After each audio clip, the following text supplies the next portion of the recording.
Hello friends, മഴതൂര് മുംബൈയിലേക്ക് എല്ലാവർക്കും സ്വാഗതം. അങ്ങനെ അലീനയോട് ഒരു ചൂരൽ വടി എടുത്തിട്ട് വരാനായിട്ട് പറയുന്നുണ്ട് നമ്മളെ ബാലചന്ദ്രൻ. അതെടുത്തിട്ട് വരുന്ന സമയത്ത് അദ്ദേഹം താഴെ ഇറങ്ങുകയാണ് കേട്ടോ. അലീനയുടെ കയ്യിൽ നിന്ന് അത് വാങ്ങുകയും ചെയ്യുന്നുണ്ട്. എന്നിട്ട് പറയുന്നുണ്ട്, ഇതല്ല ഞാൻ ഉദ്ദേശിച്ചത്, എന്നാലും കുഴപ്പമില്ല, ഇതായാലും മതി. പക്ഷേ ഞാനൊരു കാര്യം പറയാം. പിന്നെ നീ ഉണ്ടാക്കി വിടുന്ന ഭക്ഷണമല്ലേ ഞാൻ ഉദ്ദേശിച്ച എൻ്റെ കണക്കിൽ എൻ്റെ പാകത്തിലുള്ള അതേ ചൂടായിരിക്കണം അവിടെ എത്തേണ്ടത്. അതിലൊരല്പം അങ്ങോട്ടോ ഇങ്ങോട്ടോ കുറയോ കൂടുകയോ ചെയ്ത് കഴിഞ്ഞാലുണ്ടല്ലോ, കൊണ്ടുവരുന്നവർക്കായിരിക്കും അടിയെന്ന് പറയട്ടെ. എന്നിട്ട് അലീനയുടെ മുഖത്ത് നോക്കിയിട്ട് പറയാം, അലീനെ, നീയാണ് അങ്ങനെ ഒരു ഭക്ഷണം ഉണ്ടാക്കിയിട്ട് മേളിൽ കൊണ്ടുവന്ന് ചൂട് കുറഞ്ഞാലും നിനക്കും കിട്ടും അടി.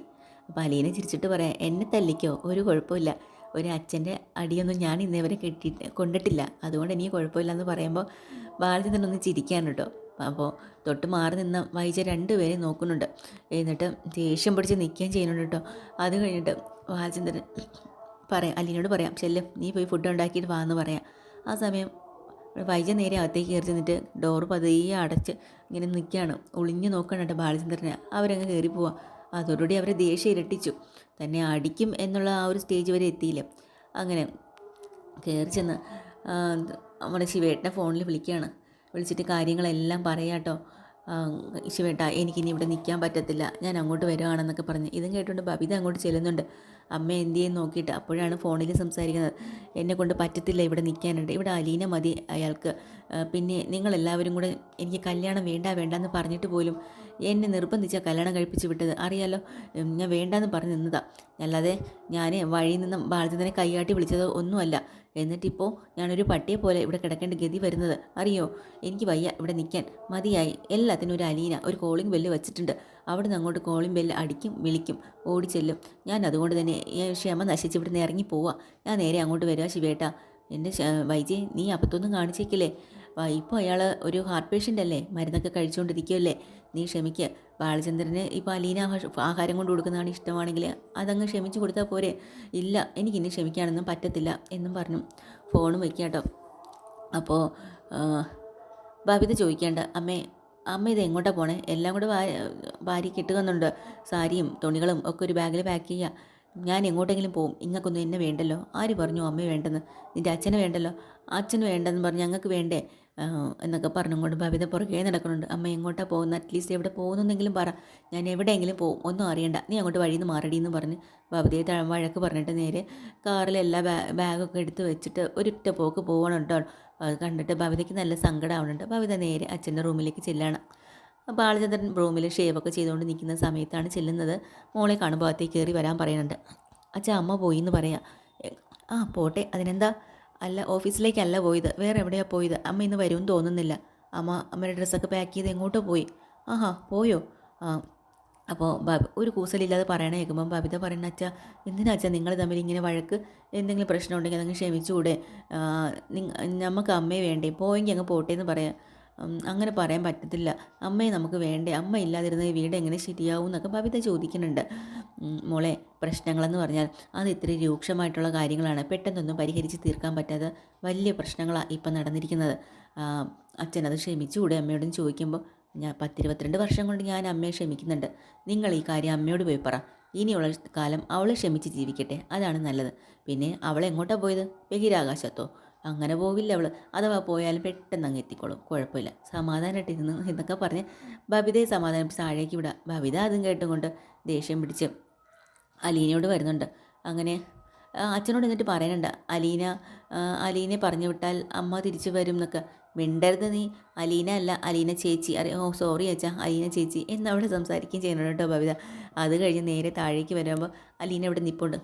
അലീനേനെ നിന്നെ അവിടെ ചെന്ന് വിളിക്കുന്നത്. നീ കാരണം എൻ്റെ അമ്മ പോയി. ഞാൻ കാരണോ? എങ്ങോട്ടാണ് പോയത്? എനിക്ക് എങ്ങോട്ടാണ് പോയെന്ന് അറിയില്ല. അമ്മ പറയേണ്ട പോയത്. അമ്മ എല്ലാം പാക്ക് ചെയ്താൽ പോയത്.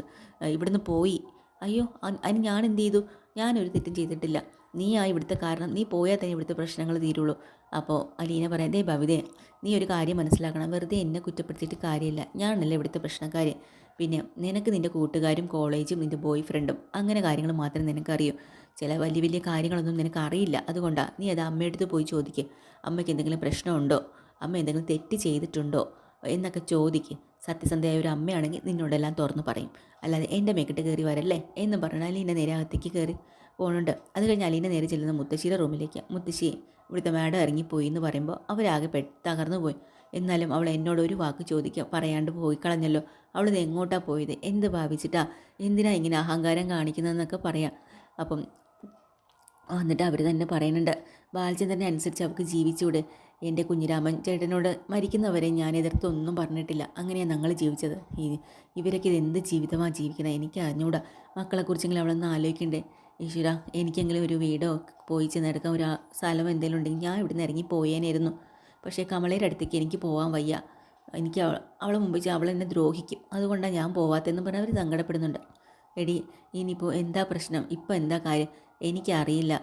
ഞാൻ ഇവിടുന്ന് പോയി കഴിഞ്ഞാൽ മാത്രമേ മാഡത്തിന് സമാധാനമാവുള്ളൂ. പക്ഷെ എനിക്ക് പോകാൻ കഴിയുന്നില്ല. ബാലചന്ദ്രൻ സാറേ എന്നെ വിടുന്നുമില്ല. അതല്ലേ എടി, ബാലചന്ദ്രനെ അറിയാതെ നിനക്ക് പൊക്കൂടെ. വേണമെങ്കിൽ പോവാൻ മുത്തശ്ശി, ഒരു കുഴപ്പമില്ല. പക്ഷേ ഞാൻ പോയി എന്നറിഞ്ഞു കഴിഞ്ഞാൽ ആ നിമിഷം ബാലചന്ദ്രൻ സാർ ഇവിടുന്ന് ഇറങ്ങും. അങ്ങനെ പറഞ്ഞു അവൻ. പറഞ്ഞിരുന്നു ഇതിനു മുമ്പ്. ഞാൻ അന്ന് പറഞ്ഞില്ലേ, മനുവേട്ടനൊക്കെ വന്ന് നിന്ന സമയത്ത് എന്നോട് പറഞ്ഞിരുന്നു, ഞാൻ ഇവിടുന്ന് ഇറങ്ങുമെങ്കിൽ ബാലചന്ദ്രൻ സാർ ഇവിടുന്ന് ഇറങ്ങുമെന്ന്. അപ്പോൾ അങ്ങനെ പറയുമ്പോൾ ഈ വീട്ടിൽ അച്ഛനും അമ്മയും വേണമല്ലോ എന്ന് വെച്ചിട്ടാണ് ഞാനിവിടെ നിൽക്കുന്നത്. കുറച്ചൊക്കെ മാഡത്തിന് ക്ഷമിക്കാം, സഹിക്കാം. ഒരു സുഖമില്ലാത്തൊരാളല്ലേ, അദ്ദേഹം പറയുന്നതൊന്ന് അടങ്ങി കേട്ടുകൂടെ. മാഡത്തിൻ്റെ കാര്യം മാത്രം എന്ത് ചെയ്യാൻ പറ്റും, എന്നിട്ട് എന്നെ വേണം എല്ലാവരും കൂടെ കുറ്റപ്പെടുത്തുന്നത് എന്നൊക്കെ ഇങ്ങനെ അലീന പറയട്ടോ. വൈജയന്തി അവിടെ നിന്ന് നേരെ ചെല്ലുന്നത് ശിവേട്ടൻ്റെ വീട്ടിലേക്കാണ്.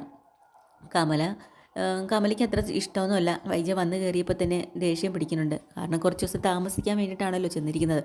എന്നിട്ട് പറയാണ്, എന്തിനാണ് ഇപ്പോൾ ചാടിത്തുമിച്ച് ഇങ്ങോട്ട് വന്നത്, അവിടെ നിന്നാൽ പോരായിരുന്നു, അലീനെ എങ്ങനെയെങ്കിലും ഓടിച്ചുവിടെ എന്നൊക്കെ ചോദിക്കുമ്പോൾ പറയുന്നുണ്ട്, അലീനെ ഓടിക്കാൻ മാക്സിമം ഞാൻ ശ്രമിച്ചു, പറ്റുന്നില്ല.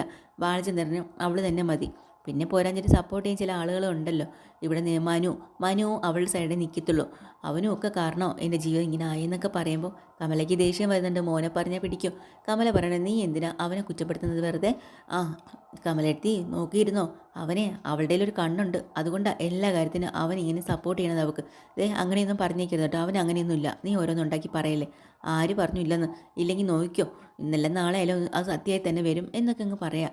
പിന്നെ അവന് എന്നോട് ഭയങ്കര വെറുപ്പാണ്. നിന്നോട് വെറുപ്പുണ്ടെങ്കിൽ നീ അവനെ വെറുപ്പിച്ചിട്ടാ, അല്ലാതെ ഒന്നുമല്ല. ഞാൻ എന്ത് വെറുപ്പിച്ചു, പിന്നല്ല അവനോട് ഓരോന്നും പറയും, നേരെ ചൊവ്വേ സംസാരിക്കുകയും ചെയ്യാത്തതുകൊണ്ട് അവൻ നിന്നോട് ഇങ്ങനെയൊക്കെ പറയണത്. ഇപ്പം അതായല്ലേ കുറ്റം. 3 ആങ്ങളമാരുള്ളത് എല്ലാം കണക്കാം. എന്താ അങ്ങനെ, ഇപ്പം ഗംഗേട്ടൻ വന്ന് സംസാരിച്ചോ, അടിയും തന്ന് പറഞ്ഞു വിട്ടു, അതാണോ? എന്നെ അടി തന്നിട്ട് അവരങ്ങ് പോയി, അതാണോ സംസാരിക്കുന്നത്? ഗംഗേട്ടൻ്റെ ഭാഗത്ത് വെച്ച് നോക്കുമ്പോൾ സഹോദരിയല്ല, അമ്മയല്ല, അച്ഛനായാലും ആരായാലും ഇനി അടി കൊടുക്കേണ്ട സ്ഥാനത്ത് അടി കൊടുത്താലും ന്യായത്തിൻ്റെ ഭാഗത്ത് നിൽക്കുകയുള്ളൂ എന്ന് കമല പറയാം കേട്ടോ. അപ്പോൾ വൈജയ്ക്ക് ദേഷ്യം വരുന്നുണ്ട്. അപ്പോൾ വൈജ പറയാം, അപ്പോൾ ഞാൻ ചെയ്തത് തെറ്റാണെന്നാണോ പറയുന്നത്? അപ്പോൾ എൻ്റെ ഭാഗത്ത് ന്യായം ഇല്ലാത്തതുകൊണ്ട് എന്നെ അടിച്ചു, അതാണല്ലേ കമലടുത്ത് ഉദ്ദേശിച്ചത്? ഞാൻ അങ്ങനെയല്ല ഉദ്ദേശിച്ചത്, എനിക്ക് മനസ്സിലാവുന്നുണ്ട് എല്ലാവരും. പിന്നെ ഞാൻ എന്തായാലും ഇവിടെ കുറച്ച് ആൾ കാണും, ഞാൻ ശിവേട്ടനോട് പറഞ്ഞിട്ടാണ് ഇങ്ങോട്ട് വന്നത് എന്നൊക്കെ പറയണ്ട. അവസാനം കമലയ്ക്ക് അങ്ങോട്ട് തീരെ ഒന്നും പറ്റുന്നില്ല. എങ്ങനെയെങ്കിലും വൈജി ഇവിടുന്ന് ഓടിച്ചു വിടണം, വൈജി ഇവിടെ നിന്നാൽ ശരിയാകത്തില്ല എന്ന് കമല ഇങ്ങനെ ചിന്തിക്കാട്ടോ. അത് കഴിഞ്ഞിട്ട് അവസാനം കമലയോട് വൈജി പറയുന്നുണ്ട്, ഞാനിനി ഇവിടെ നിന്നാൽ പറ്റത്തില്ല, അല്ല ഇവിടെ തന്നെ നിൽക്കും, ഞാൻ ഇനി അവിടെ നിന്നാൽ പറ്റത്തില്ല.